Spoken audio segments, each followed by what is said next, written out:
જેતપુર સુધીના નવા બનેલા નેશનલ હાઈવેનું ઘણું ખરું કામ બાકી હોવા છતાં જૂનાગઢથી સોમનાથ સુધીમાં નવા 2 ટોલ બૂથ ઊભા કરીને ટોલ ટેક્સ વસૂલવાનું ચાલુ કરાતા વિરોધ સર્જાયો છે। જેતપુર સુધીના નવા બનેલા નેશનલ હાઈવેનું ઘણું ખરું કામ બાકી હોવા છતાં જૂનાગઢથી સોમનાથ સુધીમાં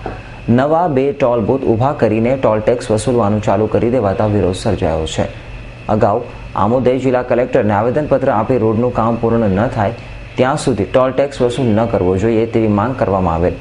આમ છતાં ગત મધ્યરાત્રિથી વેરાવળ નજીકના ચાંડુવાવ ગામ પાસેના ટોલ બૂથ ઉપર ટોલ ટેક્સની વસૂલાત કરવાનું ચાલુ કરી દેવામાં આવ્યું છે, જેના પગલે ટોલ બૂથ વિરોધ સામે લડત સમિતિની રચના કરવામાં આવેલ છે અને જેની સર્વપક્ષીય બેઠક મળેલ, જેમાં જુદી જુદી 3 માંગણીઓ સાથે આંદોલનના મંડાણ કરવામાં આવેલ છે,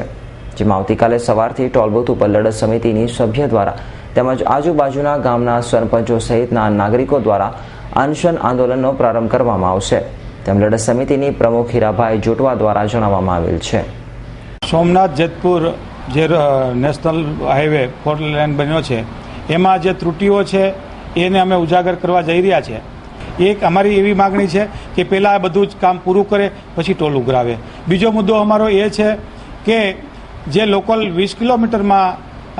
માત્ર પ્રાઇવેટ ટેક્સીઓને જ નહીં પણ ટેક્સી એસોસિએશન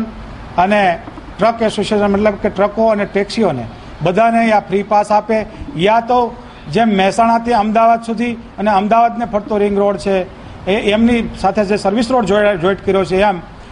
ગડુથી વેરાવળ સુધી સર્વિસ રોડ જોઈન્ટ કરે યા તો ફ્રી પાસ આપે, એવી અમારી બીજા નંબરની માગણી છે। ત્રીજી માગણી અમારી એ છે એમની પાસે કે રાજકોટથી અમદાવાદ જતા 214 કિલોમીટરની અંદર 35 રૂપિયા વત્તા 20 રૂપિયા અને વત્તા 20 એમ કરીને 75 રૂપિયામાં અમદાવાદ પહોંચી શકાય,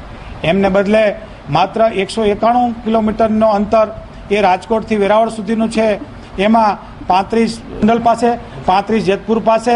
અને 65 ગાદોઈ ખોખડા અને 70 રૂપિયા છે એ ચાંડુવાવ ડારી, એમ કરીને 205 રૂપિયા જેવો ખર્ચ થાય, જે ડબલ કરતાથી વધારે એટલે કે 3 ગણો ખર્ચ થાય। તો અમારી વિનંતી તંત્રને અને ખાસ કરીને જે આ જેતપુર ટોલવેજ કંપની લૂંટવા બેઠી એમની સાથે સમીક્ષા કરાવી અને વ્યાજબીપણો ભાવ કરાવે એવી અમારી 3 માગણી પાયાની છે। રાકેશ પરડવા,